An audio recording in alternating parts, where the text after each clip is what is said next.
Hi friends, అందరూ ఎలా ఉన్నారు? Welcome back to my YouTube channel Andhra spicy food. ఇవాల్టి వీడియోలో నేను చేయబోయే రెసిపీ రొయ్య పొట్టుతో రోటి పచ్చడి ఎలా ప్రిపేర్ చేయాలో చూపించబోతున్నాను. మీరు కూడా ఈ రెసిపీని తప్పకుండా ట్రై చేయండి. రెగ్యులర్గా మనం పప్పు, కూరలు, రసాలు ఇవన్నీ చేసుకొని తింటుంటాం కదండి. ఒక్క రోజైనా కొద్దిగా వెరైటీగా ఈ విధంగా పచ్చడి చేసుకొని తినండి. 2 ముద్దలు తినే చోట 4 ముద్దలు తింటారండి. ఖచ్చితంగా ఒకరోజు పిల్లలకు ఈ విధంగా రోటి పచ్చడి చేసి పెట్టండి. మళ్ళీ మళ్ళీ చేసుకొని తినాలనేంత టేస్టీగా ఉంటుందండి. మన పెద్దవాళ్ళంతా ఈ విధమైనటువంటి పచ్చళ్ళు తినే అంత స్ట్రాంగ్గా ఉండేవాళ్ళండి. కానీ ఈ కాలంలో మనం అన్నీ ఫాస్ట్ ఫుడ్స్ తిని ఈ విధంగా పిల్లలందరూ వీక్ అయిపోతున్నారు. మీరు కూడా పిల్లలకు ఖచ్చితంగా ఇలాంటి ఫుడ్ని మీరు ఇక లేట్ ఎందుకు, ప్రాసెస్ స్టార్ట్ చేద్దాం రండి. స్టవ్ ఆన్ చేసేసుకొని ఇక్కడ నేను ఈ విధంగా సన్నగా ఉన్నటువంటి రొయ్య పొట్టు తీసుకున్నానండి. రొయ్య పొట్టు 2 రకాలుగా ఉంటుందండి. ఈ విధంగా సన్నగా ఉన్నది ఒక రకం అయితే, మీడియం సైజులో కొద్దిగా దీనికంటే కొంచెం లావు ఉంటుంది, అది కూడా తీసుకోవచ్చండి. కానీ నేను ఇలా సన్నగా ఉన్న రొయ్య పొట్టుని తీసుకున్నాను. ఇప్పుడు దీన్ని ప్యాన్లోనికి వేసేసుకొని బాగా ఫ్రై చేసేసుకోవాలి.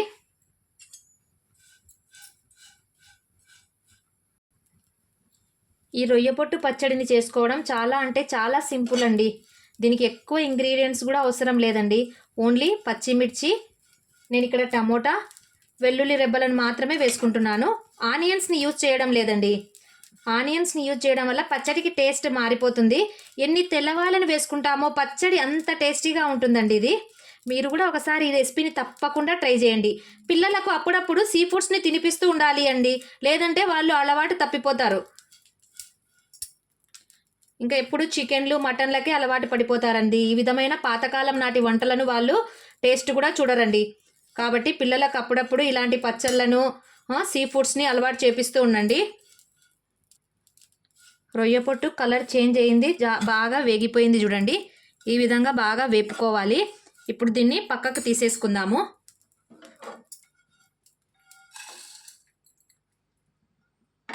ఇప్పుడు ఇదే ప్యాన్లోనికి కొద్దిగా ఆయిల్ని వేసుకుంటున్నాను.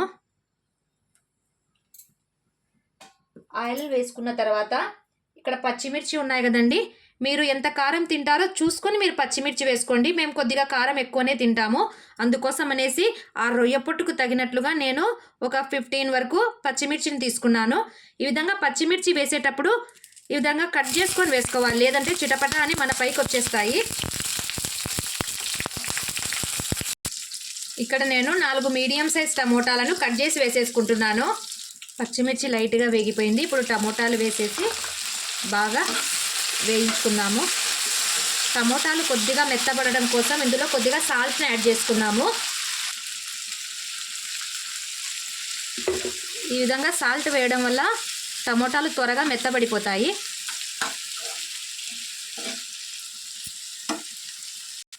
ఒక ప్లేట్ మూసేసి 5 నిమిషాలు వీటిని మగ్గనిచ్చుకుందాము. ప్లేట్ మూయడం వల్ల త్వరగా మగ్గిపోతాయండి టమోటాలు. ఇప్పుడు ఈలోపు నేను ఈ రొయ్య పొట్టును బాగా చెరిగేసుకోవాలండి. చెరిగేసి ఒక 4-5 సార్లు నీళ్ళతో బాగా కడిగేసుకోవాలి. ఇందులో కొద్దిగా ఇసుక ఉంటుంది కదా, ఇసుక నోటి పళ్ళ కింద పడితే సరిగ్గా తినలేం కదండి. అందుకోసం అనేసి ఒక 4-5 సార్లు దీన్ని నీట్గా కడిగేసుకోవాలి. చూడండి, చెరిగిన తర్వాత ఎంత వేస్టేజ్ వచ్చిందో రొయ్య పొట్టులో చూసారు కదండి. ఈ విధంగా చెరుక్కోవాలండి, లేదు అంటే ఈ వేస్టేజ్ అంతా ఇందులోకి పోతుంది కదా.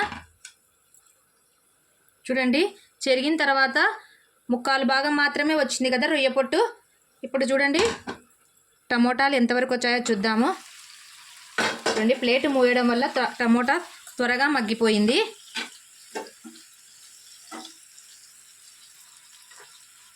ఇప్పుడు ఇందులోనికి ఒక గుప్పెడు కొత్తిమీరని వేసుకుంటున్నానండి.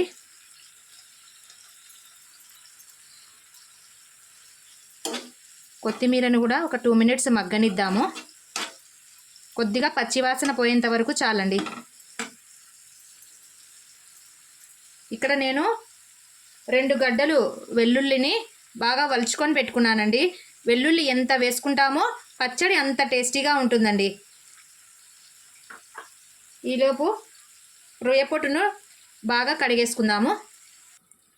విధంగా నీళ్లు పోసుకొని బాగా ఈ విధంగా చేత్తో ఈ విధంగా అంటూ రొయ్య పొట్టును కడగాలండి. లేదు అంటే ఇసుక ఇసుక ఉంటుంది. తీసేటప్పుడు కూడా నీళ్ళను అలాగే వంపేసుకోవద్దండి.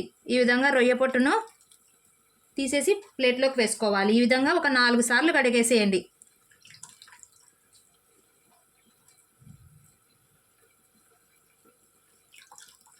ఏదన్నా డస్ట్ ఉన్నా కింద నీటిలోకే పోతుందండి.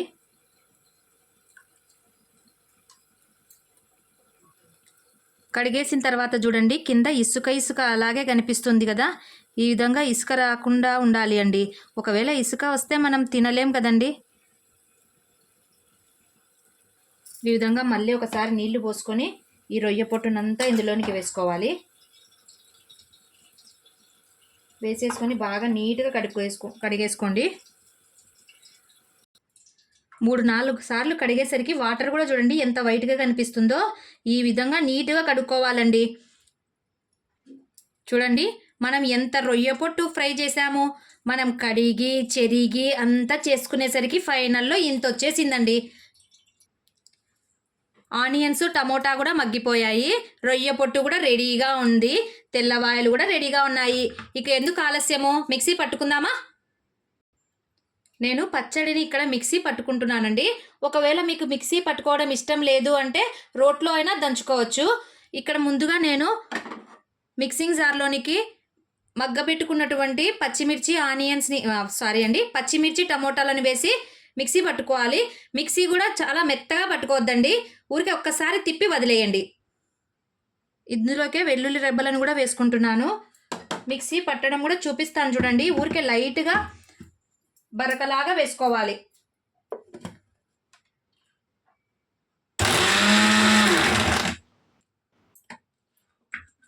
చూడండి సేమ్ మనం రోట్లో ఎలా దంచామో అలాగే వస్తుందండి. ఇప్పుడు రొయ్య పొట్టును వేసి ఊరికే జస్ట్ అలా తిప్పాలంటే తిప్పాలండి మిక్సీ అంతే. నేను సాల్ట్ని టమోటాలోనే వేసుకున్నాను కదండి. ఒకవేళ సరిపోకపోతే మళ్ళీ అడ్జస్ట్ చేసుకొని సాల్ట్ని వేసుకోండి.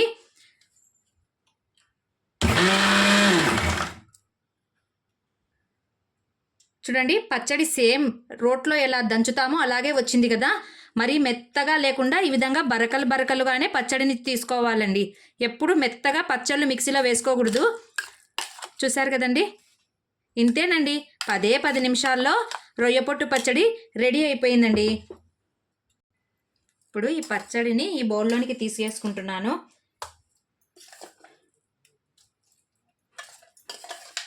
వేడి వేడి అన్నంలో కనుక ఈ రొయ్య పొట్టు పచ్చడి వేసుకొని తింటే ఉంటుందండి నా సామి రంగా. ఇంకా ఆ ఫీలింగ్ని నేను మాటల్లో చెప్పలేనండి. మీరు కూడా ఈ రెసిపీని తప్పకుండా ట్రై చేయండి.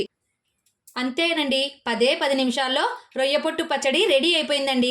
వేడి వేడి అన్నంలో కానీ రోటీలో కానీ ఈ పచ్చడి సూపర్గా ఉంటుందండి. మీరు కూడా ఒకసారి తప్పకుండా ట్రై చేయండి. నా వీడియో నచ్చినట్లయితే లైక్ చేయండి. మీ ఫ్రెండ్స్ అండ్ రిలేటివ్స్కి షేర్ చేయండి. మరిన్ని సింపుల్ అండ్ టేస్టీ రెసిపీస్ కోసం నా ఛానల్ను సబ్స్క్రైబ్ చేసుకోవడం మాత్రం మర్చిపోవద్దండి. మరిన్ని టేస్టీ రెసిపీస్తో మళ్ళీ మీ ముందుకు వస్తాను. Thank you for watching. Take care. Bye.